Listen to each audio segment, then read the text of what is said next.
নমস্কার বন্ধুরা, তন্হির পাকশালাতে সবাইকে স্বাগত। সামনেই আছে জামাই ষষ্ঠী, আর জামাই ষষ্ঠীতে স্পেশাল রান্না হবে না তা তো হতেই পারে না। তাই আজকে আমার সম্পূর্ণ নিজস্ব পদ্ধতিতে স্পেশাল রান্নাটা হচ্ছে গন্ধরাজ মালাই চিকেন কারি। আশা করি আমার অন্যান্য রেসিপিগুলোর মতন এই গন্ধরাজ মালাই চিকেন কারির রেসিপিও আপনাদের ভালো লাগবে। তাহলে দেখে নেওয়া যাক জামাই ষষ্ঠী স্পেশাল চিকেন কারির রেসিপি।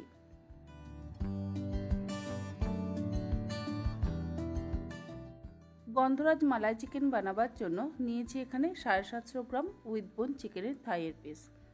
আপনারা বোনলেস পিসেরও অবশ্যই ব্যবহার করতে পারেন। ভালো করে ধুয়ে পরিষ্কার করে নেওয়ার পর জলটাকে ঝরিয়ে রেখেছিলাম।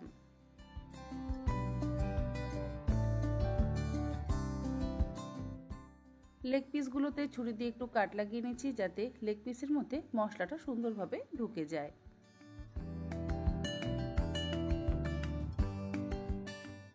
ম্যারিনেশনের জন্য এর মধ্যে দিয়ে দিচ্ছি স্বাদ অনুসারে লবণ। এখানে আমি 1 চা চামচ পরিমাণে লবণ ব্যবহার করলাম। আপনারা নিজেদের স্বাদ অনুসারে লবণটা ব্যবহার করবেন। তার সাথে দিয়ে দিচ্ছি হাফ কাপ পরিমাণে টক দই। কোনো রকম জল ঝরানো টক দই কিন্তু ব্যবহার করিনি, নর্মাল যে ঘরে পাতা টক দই হয় সেটাই আমি এখানে ব্যবহার করেছি। দিলাম এখানে 1 টেবিল চামচ পরিমাণে আদা রসুন বাটা, 1 চা চামচ পরিমাণে মরিচের গুঁড়ো, আর দিলাম 1 টেবিল চামচ পরিমাণে গন্ধরাজ লেবুর রস। গন্ধরাজ লেবুর জেস্ট আমি এখন ব্যবহার করছি না, ওটা আমি একদম রান্নার শেষে ব্যবহার করব। মরিচের গুঁড়োর বদলে আপনারা চাইলে গোলমরিচের গুঁড়োরও অবশ্যই ব্যবহার করতে পারেন।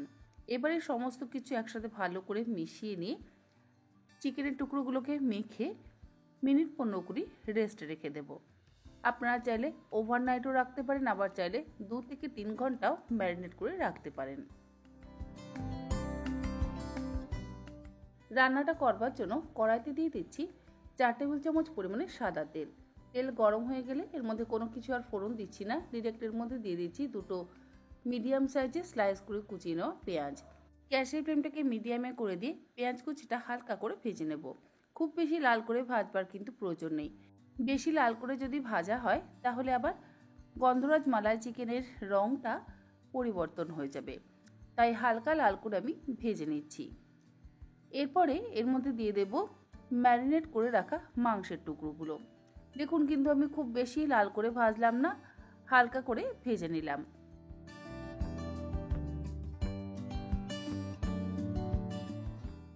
মাংসের টুকরোগুলো দেওয়ার পর গ্যাসের ফ্লেমটাকে হাইতে করে দিয়ে মিনিট 5-6 সময় ধরে খুব ভালো করে হাই ফ্লেমে কষিয়ে নেব। যেহেতু ম্যারিনেশনের সময় টক দই আর লবণ একসাথে ব্যবহার করেছি, যদি লো ফ্লেমে কষানো হয় তাহলে প্রচুর পরিমাণে কিন্তু জল ছাড়বে। তাই হাই ফ্লেমে মিনিট 5-6 সময় ধরে কষিয়ে নেওয়ার পর তারপরে গ্যাসের ফ্লেমটাকে লোতে করে দিয়ে ঢাকা দিয়ে যে জলটা রিলিজ করবে সেই জলেই কিন্তু মাংসটা সেদ্ধ হয়ে যাবে।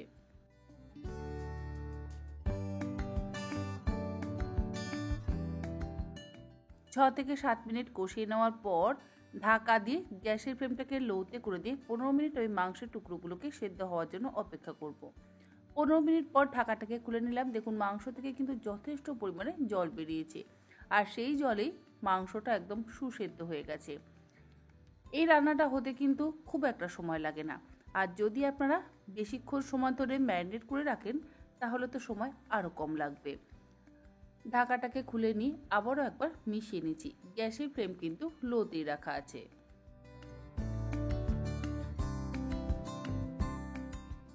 ভালো করে মিশিয়ে নেওয়ার পর আবারও একবার ঢাকা দিয়ে গ্যাসের ফ্লেমটাকে লোতে রেখে দিয়ে 2-3 মিনিট একটু ফুটিয়ে নেব। 2-3 মিনিট পর ঢাকাটাকে খুলে নিলাম। মাংস কিন্তু একদম পুরোপুরি সেদ্ধ হয়ে গেছে, এর বেশিক্ষণ সময় ধরে আর সেদ্ধ করবার প্রয়োজন নেই।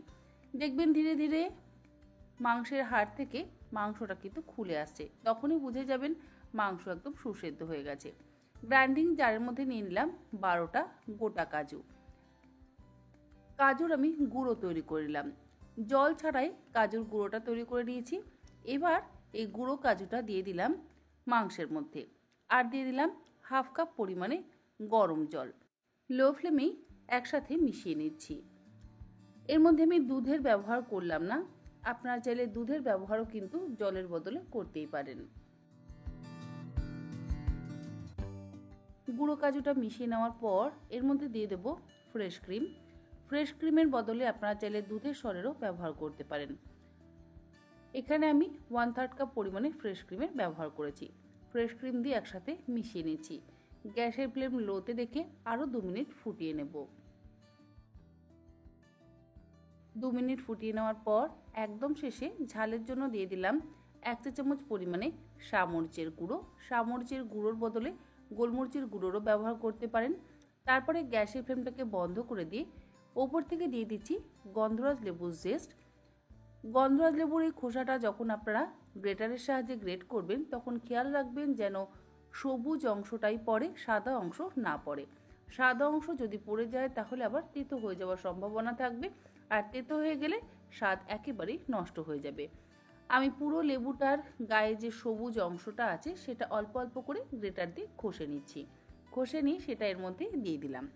আর অবশ্যই দিতে হবে গন্ধরাজ লেবুর রস।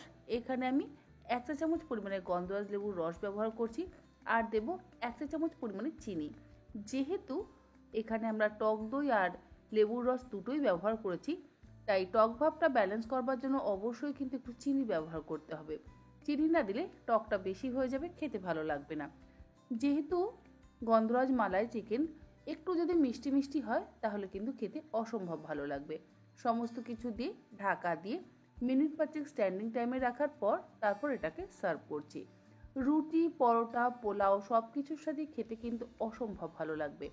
অবশ্যই এই জামাই ষষ্ঠীতে এই রেসিপিটা আপনাদের বানানোর অনুরোধ রইল।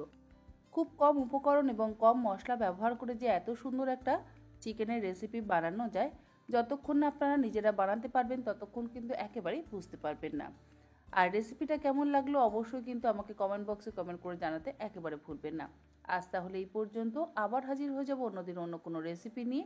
ভালো থাকবেন, সুস্থ থাকবেন, ধন্যবাদ।